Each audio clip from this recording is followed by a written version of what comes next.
रखा कि राम जी ने अपने साथ साथ तमाम 1932 खतियानधारियों को भी एक शुभ संकेत दिया। उन्होंने अपने साथ साथ विस्थापितों को संकेत दिया कि उनकी जमीन का अधिग्रहण मान के चलिए 500 साल पहले हुआ था, हमारी जमीनें 50 साल पहले अधिग्रहित की गई है। हमें पहले तो खतियानी जुटान करते थे भाषा को लेकर, अब खतियानी झारखंडी महापंचायत रखे, इसका उद्देश्य क्या था? देखिए, झारखंड किसानों का देश है और किसान कहीं ना कहीं गाँव में बसते हैं, गाँव को मिलकर पंचायत बनती है। उसी पंचायत के माध्यम से कार्यक्रम को रखा गया था और हमारा आंदोलन भी कहीं ना कहीं भले आगाज हुआ था छात्रों के बेस पर, लेकिन इस आंदोलन को मजबूती तब मिली जब हमारे इस आंदोलन में विस्थापित किसान जुड़े, फैक्ट्रियों में काम करने वाले मजदूर जुड़े। तो कुल मिलाकर अब हम हर किसी को साधते हुए अपने आंदोलन का अगुवाई करेंगे।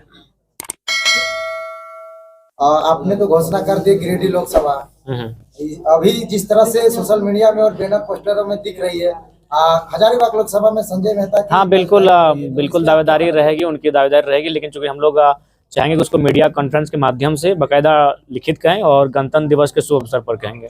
आप तो सेनापति बन गए, अब आपकी सेना कितना आपको सपोर्ट करते हैं 24 में, वो क्या सोचते हैं उस विषय में? देखिए, वो जाहिर सी बात है, सेनापति उन्हीं के माध्यम से बने हैं, उनके संघर्ष से बने हैं, क्योंकि अकेले कोई सेनापति नहीं बनता है। सेनापति वही बनता है जिसके पास एक विशाल सेना होती है। तो उस सेना ने 2 सालों में जो विश्वास दिखाया है, उसी के विश्वास के तर्ज पर हमने कहा कि उस सेनानायक को मैदान में उतरने की आवश्यकता है और हम लोग उतर भी रहे हैं तो उनको मनोबल बढ़ाने के लिए। बहुत सारे लोग, आपने प्रतिष्ठित न्यूज चैनल में कहा था कि अपने केंद्रीय टीम में भी संशोधन भी की जा सकती है। 4 दिन हो गए, अभी तक कुछ चर्चाएं नहीं आ रही। हाँ बिल्कुल, संशोधन हो चुका है, लेकिन संशोधन को इम्प्लीमेंट करने का एक टाइम और अवसर होता है। और गणतंत्र दिवस का जो दिन है हमारे लिए वो शुभ दिन है। आज 24 हो चुका है, 25 का वेट कीजिए। 26 जनवरी की जब पहले सुबह होगी और सुबह में जब सूरज की किरण पहली बार आपकी आंखों में पड़ेगी, आपकी आंखों में सूरज की रोशनी के बाद दूसरा कुछ अगर दिखेगा तो हमारी केंद्रीय कमेटी का विस्तार दिखेगा। अब तक इस तरह की जनसभाएं जेडीकेएस अलग अलग जगहों पर करती रहेगी। देखिए, चुनाव सामने है तो चुनाव के पर्पज से भी अब आगे सभाएं होंगी, लोकसभा के माध्यम से सभाएं होंगी। और फिलहाल अब हम लोग एक डोर टू डोर नुक्कड़ सभा पॉकेट मीटिंग की ओर बढ़ेंगे और जल्द इस कार्यक्रमों का शेड्यूल तैयार होने वाला है। तो डोर टू डोर इस नुक्कड़ सभा में सम्मिलित होंगे? निश्चय ही सम्मिलित होंगे। जहाँ हमेशा कहते हैं लाखों का भीड़ में टाइगर जयराम तो क्या गांव-गांव में दौरा करेंगे? बिल्कुल करेंगे, क्यों नहीं करेंगे। उनके बीच के हैं हम, उनके लिए हैं हम, उनकी खातिर रिस्क ले रहे हैं हम, उनकी खातिर सदन में जाने की सोच रहे हैं हम, तो उनसे मिलेंगे। जयराम महतो कहते हैं कि जेडीकेएस युवाओं की पार्टी है, लेकिन सभी युवा तो आजकल परीक्षा सीजीएल वगैरह की तैयारी करने में लग गई है, तो उसके बावजूद भी जयराम महतो के भीड़ में जो है कि युवाओं का जनसंख्या दिख रहा है। देखिए, सबसे पहली बात मैं आपको बताऊं, जब मैं 2 साल से आंदोलन में हूं और 2 साल से आंदोलन में रहने के बाद मैं पीएचडी का छात्र हूं और मैं अपनी प्रेजेंटेशन को सबमिट कर रहा हूं, इसका मतलब ये हुआ कि यदि आप अपने काम को फोकस करते हैं, उसके बाद अगर 1 आध घंटा आप किसी मूवी में चले जाते हैं या किसी सभा में चले जाते हैं तो आपको विशेष हानि नहीं होगी। लेकिन आप अपने काम, जो मेन काम है, उसे अगर फोकस ना करेंगे और बहाना अगर इन चीज़ों को बनाएंगे तब आपको हानि होती है। मैं आपको बता रहा हूँ, जब हमारा एनुअल एग्जाम होता था, हम फुटबॉल का मैच, क्रिकेट का मैच देखने जाते थे, सर टोकते थे कि यार कल का एग्जाम है। हम बोले सर पेपर देख लीजिएगा, अगर आपके सब्जेक्ट में 90 से कम नंबर आएगा तब हमको टोकिएगा। और बिल्कुल मुस्कुराते हुए आके बोलते थे यार कैसे ऐसा होता है। बोले सर सचिनवा जितना रन बनाता है उतना माइंड ठीक होता है, उतना अच्छा लिखते हैं। अच्छा, आपकी पार्टी में कौन कौन से दूसरी पार्टियों के लोग सम्मिलित हो रहे हैं? सूत्रों से माध्यम से पता, हर एक आपके कार्यक्रम में अलग अलग पार्टी के लोग, सभी दलों के लोग, देखिए जो झारखंडियत को समझते हैं, जो समय की मांग को समझते हैं, वो हमारे साथ जुड़ रहे हैं, चाहे वो बीजेपी से हो, जेएमएम से हो, आईएसयू से, कांग्रेस से हो, आरजेडी से हो, सभी लोगों का स्वागत भी है। क्या उसको कैंडिडेट की मतलब कि देखिए, कैंडिडेट की घोषणा तभी होगी जब रायशुमारी होगी, जब उस क्षेत्र में, जैसे मान के चलिए हजारीबाग लोकसभा, तो मान के चलिए हमारा मांडू में टीम अच्छा खासा है, रामगढ़ में अच्छा खासा टीम है, बड़का गांव में अच्छा खासा टीम है, विशुनगढ़ में टीम है, तो उनकी सहमति के बाद ही हम लोग इस तरह निर्णय पर पहुंचे हैं। तो इसी प्रकार जब भी कोई निर्णय लिया जाएगा किसी लोकसभा कैंडिडेट का, विधानसभा कैंडिडेट का, तो उस क्षेत्र में जितने प्रखंड होंगे, अगर लोकसभा है तो जितने विधानसभा होंगे, वहाँ रायशुमारी ली जाएगी। वहाँ के जो नेतृत्व करता है, जो आंदोलन को लीड करते हैं, उनसे चर्चा परिचर्चा होगी, उसके बाद डिस्कस किया जाएगा। राम जी, बहुत सी पार्टियां हैं, कुछ ना कुछ चुनाव आता है तो अब बांटते हैं, कोई कुर्सी बांटता है, कोई गैस का चूल्हा बांटता है। आप भी चुनाव में है तो क्या बांटने वाले हैं?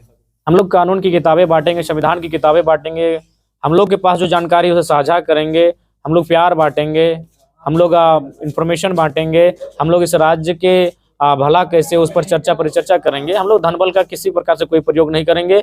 ये जो बांटने का प्रचलन है, अब उसे बांटना ही है तो ज्ञान बांटा जाए, बांटना ही है तो आपसी सहयोग बांटा जाए, मेल मोहब्बत बांटा जाए, हम लोग उसे बांटेंगे। आज आप एक बहुत बड़ी बात कह गए कि 500 सालों से जो मुद्दा लटका हुआ था वो सॉल्व हो सकता है, तो 1932 सॉल्व क्यों नहीं हो सकता? बिल्कुल, ये अगर लोकतांत्रिक दृष्टिकोण से देखा जाए तो मैंने कोई आपत्तिजनक और ना ही कोई मैंने त्रुटिपूर्ण बात कही है।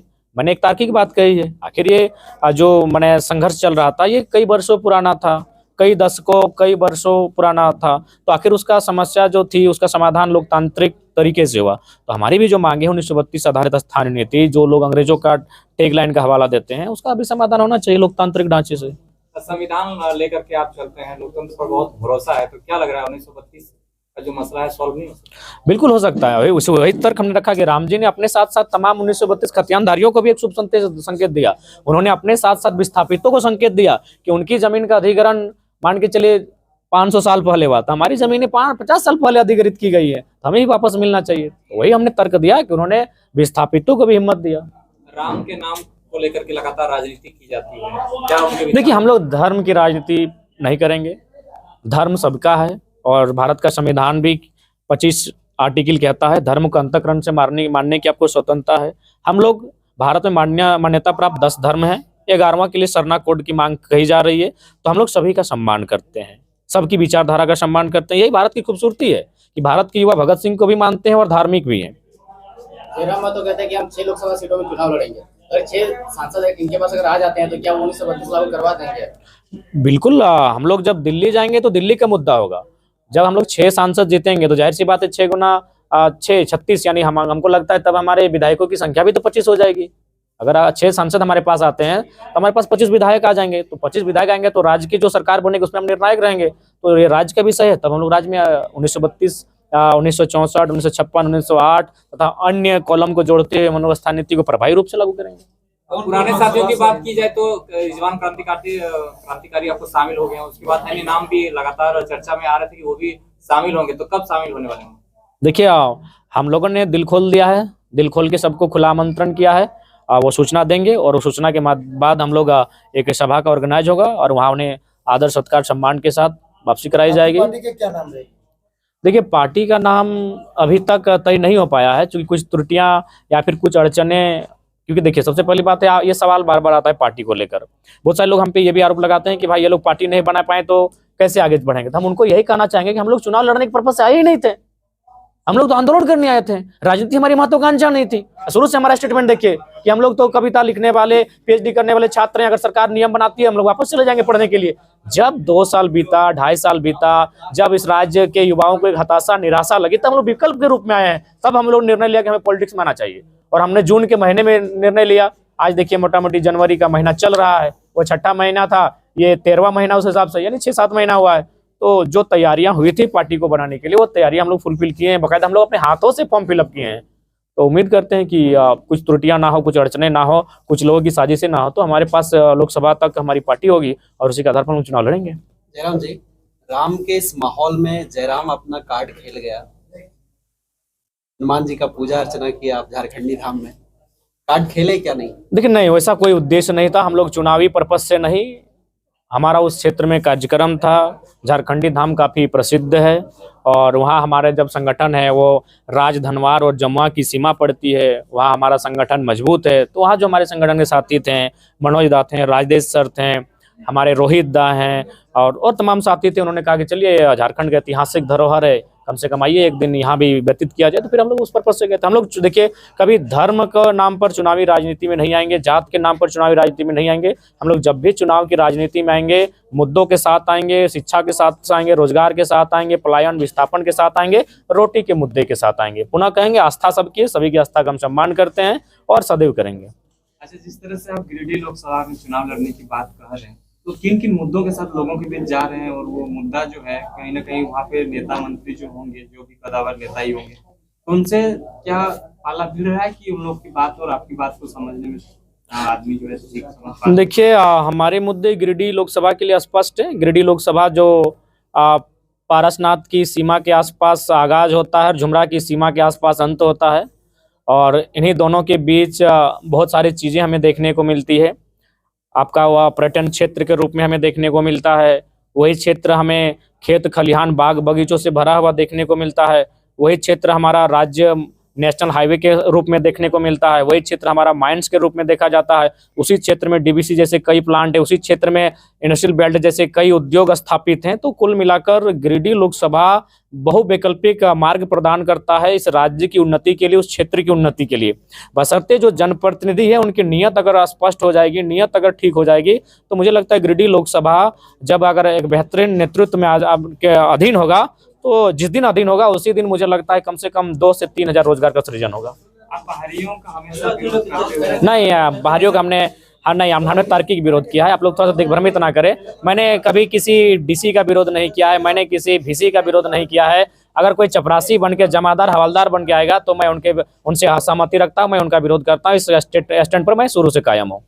6 लोकसभा आप बोलते हैं, कौन कौन से लोकसभा? और वो तो चीज़ें कंफर्म हो चुकी, हजारीबाग, कोडरमा, गिरिडीह, धनबाद। उसके बाद कुछ सीटें हैं जहां हमारी पर्यवेक्षक की टीम लगातार लोगों के संपर्क में है। जिस दिन उनका रिपोर्ट सबमिट होगा हम लोग अनाउंसमेंट करेंगे। मुख्यमंत्री पर लगातार ईडी का बुलावा आ रहा है और उस पर कुछ कमेंट करना चाहेंगे? देखिए, अगर मुख्यमंत्री दोषी हैं तो उस पर उनका बचाव हम करने के बिल्कुल इच्छुक नहीं है। लेकिन हाँ, मैं लोकतंत्र का शुभचिंतक हूँ, लोकतंत्र की मूल्यों मर्यादाओं का ख्याल रखता हूँ। इसीलिए मेरा मानना है कि जो केंद्र की जो दल है एनडीए, उनको थोड़ा सा चाहिए कि उनके भी जो मैंने विधायक सांसद हैं, ईडी उनके पास चाय पिए। मुझे लगता है उनके पास भी कुछ धन संपत्ति है, और देश को भी तो एक मैसेज दीजिए कि हाँ, भारत सच में एक लोकतांत्रिक देश है, इसमें डिक्टेटरशिप का जरा सा भी तत्व नहीं हावी है। तो ये चीजें कहीं ना कहीं दिखनी चाहिए। और लोकतंत्र तभी जब आप सबको समान नजरों से देखते हैं। तो आपके पास सत्ता है, शक्ति है, इसका मतलब ये नहीं कि आप विपक्ष को उस चोर के नजर से देखें। आपके दल में भी बहुत सारे चोर हैं, वो गंगा में डुबकी लगाने से पाप धुलने की स्थिति में नहीं है। जयराम जी, जिस तरह से चुनाव लड़ने की तो बात आप कह रहे हैं, तो पार्टी का रजिस्ट्रेशन का प्रक्रिया क्या चुनाव से पहले हो जाए? देखिए, हम लोग प्रयास कर रहे हैं। देखिए, सबसे पहली बात है, हम लोग उस स्थिति में है जहां इस राज्य को एक फ्रेश राजनीति देना चाहते हैं। तो फ्रेश राजनीति अगर देना चाहते हैं तो कुछ अड़चने आएंगी, उनसे हम लोग स्वीकार कर लेंगे, लेकिन हालात और परिस्थिति से किसी प्रकार का हम लोग समझौता नहीं करेंगे। इस बात को जानिए। राज्य के लोग बड़ी उम्मीद के साथ जो उम्मीद जताए हैं, उसे तोड़ने का किसी भी प्रकार से कार्य नहीं होगा। जब हमने 23 साल इंतजार किया, राज्य अलग बनाने में 88 साल का इंतजार किया, तो इंतजार कर लेंगे, लेकिन जल्दबाजी में कोई ऐसा कदम और कोई ऐसा सांठगांठ नहीं करेंगे जिससे इस राज्य की अस्मिता पर कोई प्रश्न चिन्ह लगे। बहुत धन्यवाद।